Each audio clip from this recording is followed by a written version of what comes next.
are Locked On Razorbacks, your daily podcast on the Arkansas Razorbacks, part of the Locked On Podcast Network, your team every day.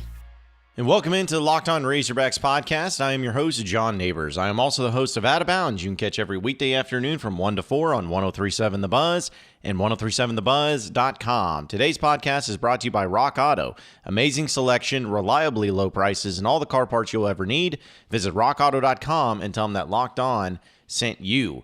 This episode is also brought to you by Prize Picks. For all you college football fanatics, it's the leader in college sports daily fantasy and offers more college football props than anyone in the world. Also offers any prop you can think of, from yardage to touchdowns or even interceptions thrown. All of you that try it out today, just be sure to use the promo code LOCKEDON, and you'll receive a 100% instant deposit match up to $100. And you can use the award-winning Prize Picks app on both the App Store and Google Play. Entries can be made in 60 seconds or less. It's that easy. Prize Picks is safe and offers fast withdrawals, so don't hesitate today. Check out prizepicks.com and use promo code LOCKEDON to know, or go to the App Store and download the app today. Prize Picks is the daily fantasy made easy. So now we turn the page. Arkansas football was disappointing this past weekend, but can't cry over spilled milk. You still got 5 games left in the season, 4 conference games, and, like in the case of this weekend, you are playing an in-state foe in War Memorial Stadium in Little Rock. University of Arkansas Pine Bluff, a system school of the University of Arkansas. And, you know, I know that there have been a lot of conversations for hundreds of years, it seems like, about the possibility or at least the ability to play in-state games in football. Now, this game is pretty historic, this upcoming game, because it has been a very, very long time since Arkansas has played an in-state foe in football. But it's not the first time. Some people get that confused. Arkansas actually played Hendrix back from 1911 through 1933, roughly. Arkansas won the majority of those games, but they did play Hendrix, mind you. They also played Henderson State in 1908, 09, 1910, 1912, 1913, and 1929. They also played Ouachita Baptist once in 1914, played UCA in 1923 and 1926, and also played UA Monticello in 1943 and 1944. That's it. So the last time, for those of you keeping score at home, the Arkansas Razorback football team has played an in-state opponent in football was in 1944 against UA Monticello. We're talking about World War II was the last time that Arkansas had played an in-state opponent. And that all changes this week when Arkansas plays UAPB. Now, I don't want to turn this into Arkansas versus Arkansas State because I feel like it's bigger than that at this point. Arkansas and Arkansas State are going to play each other in 2025 in War Memorial Stadium. I think we all know that that's going to happen. It is inevitable, and I don't think it's going to be a continuation. I think it's just a way to get the amendment fixed for the War Memorial Stadium contract to help them out as well. But my thoughts on playing in-state opponents, and again, it's not just Arkansas State. This is about UA Monticello and UA whoever. Like, this is everybody.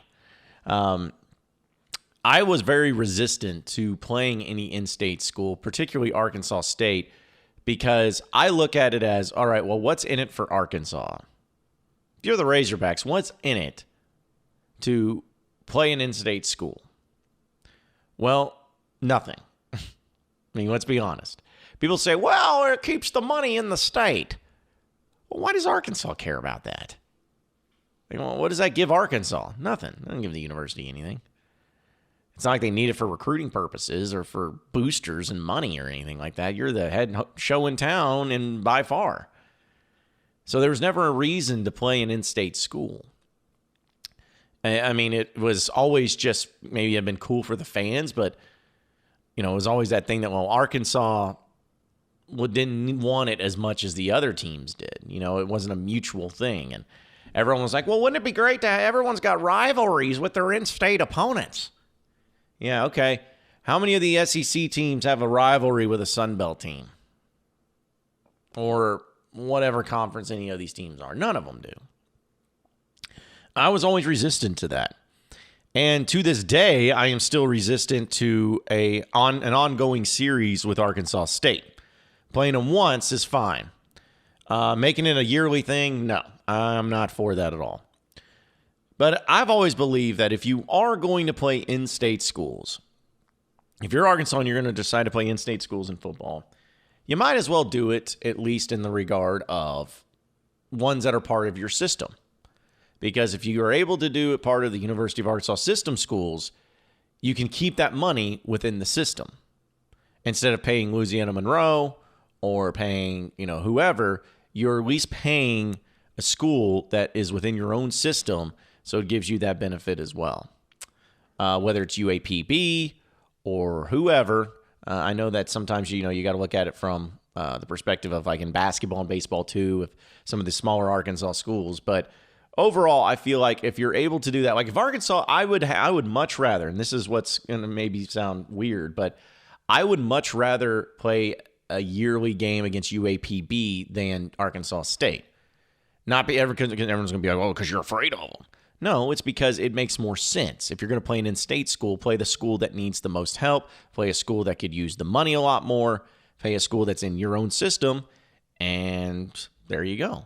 I mean, it works out for both sides of things, and also we get a chance to see the awesome band at halftime. Like, that'd be fun.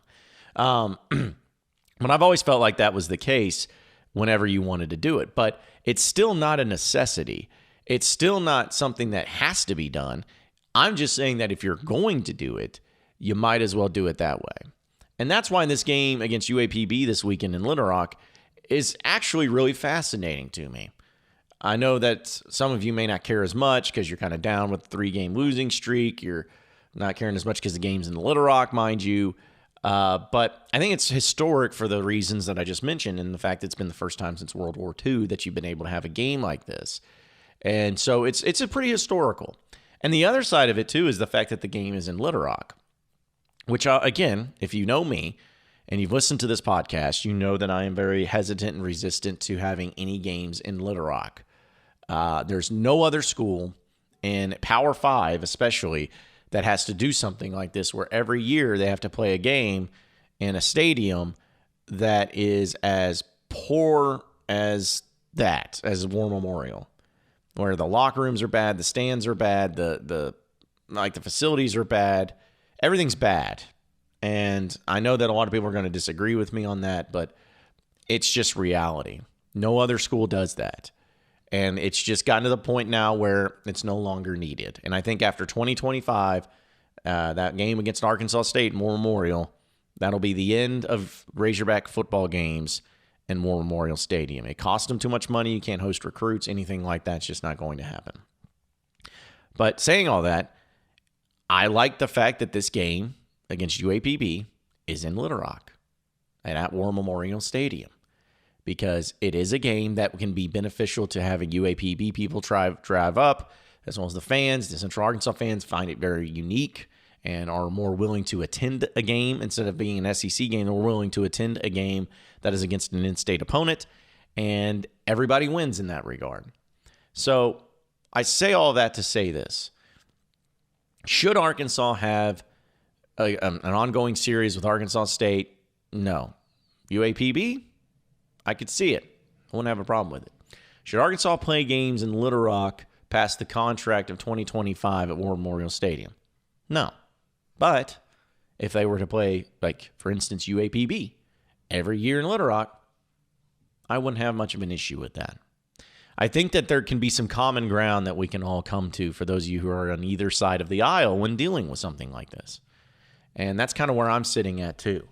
And trust me, I know that there's many people that will take issue with my stance on War Memorial Stadium and my stance against in-state schools and all that. But I just look at it for what is the best thing for Arkansas to do and what is the best thing for the football program to do financially, things that make sense, recruiting-wise, all that. Like, there's a reason why the amendment was made to keep the Missouri game out of Little Rock this year, because of the fact that you can't have SEC games. Oh, we already have one in Arlington. You can't have two away from home each and every year. That's just killer for recruiting. So I get it. And I think that this is going to be a fun game for all the great reasons that was listed. And I can't wait to play UAPB. Should be an interesting thing. We'll take a commercial break here in just a second, but first, got to tell you about Rock Auto and how this episode is brought to you in part by Rock Auto. Why would you go anywhere else than Rock Auto when you're trying to find all the car parts for your vehicle? Don't go to some big box stores. Save money and time when you use Rock Auto. It's a family business serving do-it-yourselfers for over 20 years. Rock Auto prices are reliably low for all customers. If you go and explore their easy-to-use website today, find the solution you need for your auto part needs. And if you go to rockauto.com right now, see the car parts available for your car or truck, write Locked On in the How Did You Hear About Us box so that they know that we sent you. Amazing prices, amazing selection, and reliably low. All the car parts you'll ever need at rockauto.com.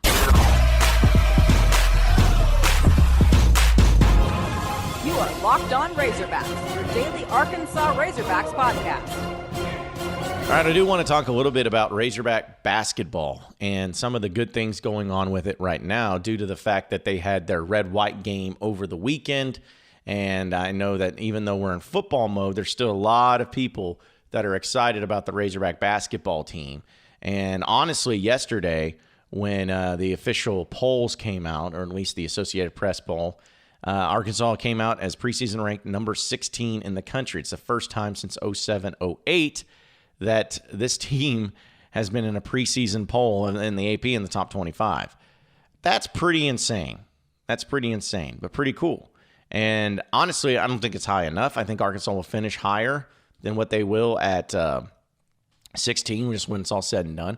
But obviously, a lot of the positive press and the positive everything is coming in and flowing in for the Arkansas Razorback basketball team right now.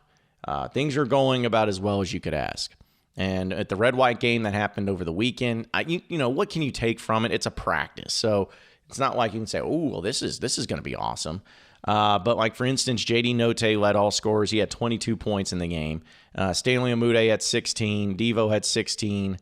You also had Chris Likes and Jackson Robinson with 14 apiece. Jalen Williams had 12 points for him. You had 10 points by D.C. Toney as well as Connor Vanover, too. Some other guys got into the mix as well. A lot of people were on some pretty limited playing time due to injuries or whatnot. KK Robinson comes in, has 6 points. It was just entertaining and gets a chance to get to see the Razorback basketball team for the first time. But I'm telling you right now, and especially the fact that actually just as I'm reading on Twitter right now, Devo Davis was named to All-SEC preseason second team All-SEC. So not surprising there. Also, Arkansas is picked to finish third in the SEC, which, okay, Kentucky and Bama, I'm sure, are ahead, which I don't agree with there either. But still, it doesn't matter. It's preseason. It doesn't matter. The point is, though, is that this Razorback basketball team is going to be about as fun as you could ever ask a Razorback basketball team or a basketball team in general to be.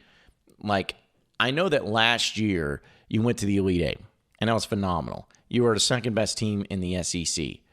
That was phenomenal. Everything was great about it.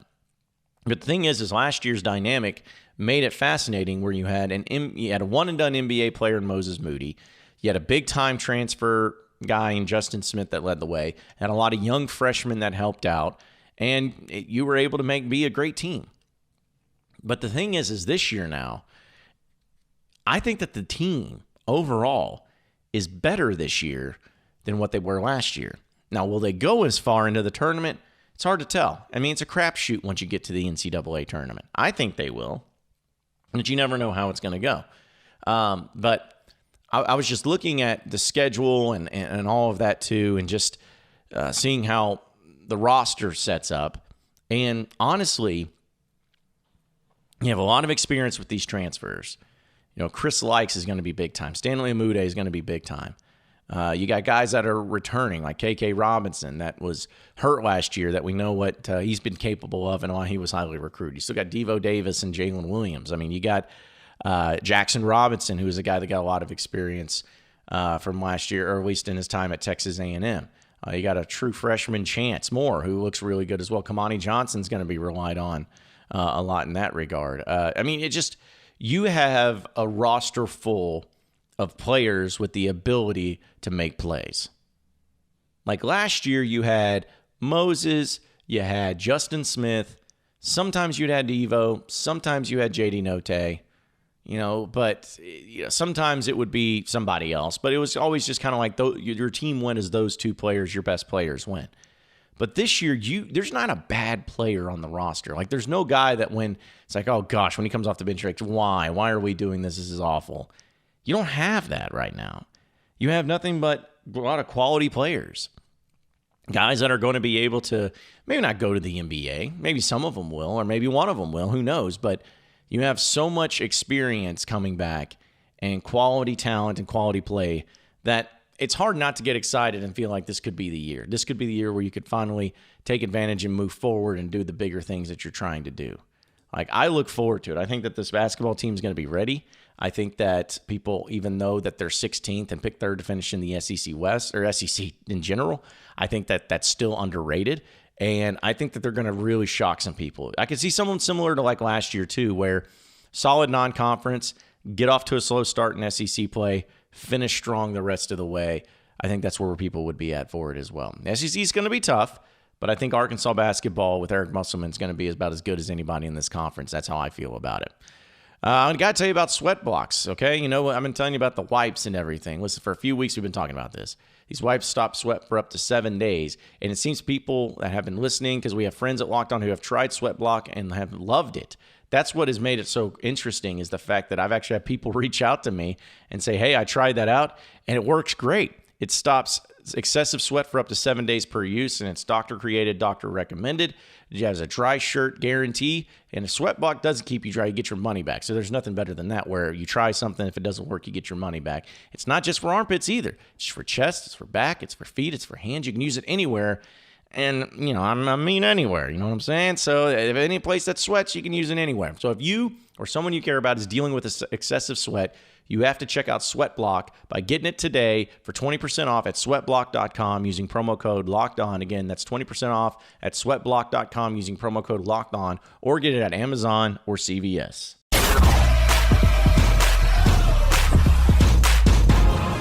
You are Locked On Razorbacks, your daily Arkansas Razorbacks podcast. Well, appreciate everybody listening into the Locked On Razorbacks podcast. Be sure to like and subscribe to the podcast on iTunes or on Google Play. You can also get after me on Twitter at BuzzJohnNeighbors for any questions, comments, concerns that you may have. We'll keep it going from there. Same podcast time, same podcast channel tomorrow afternoon. Have a great day, everybody. We'll see you then.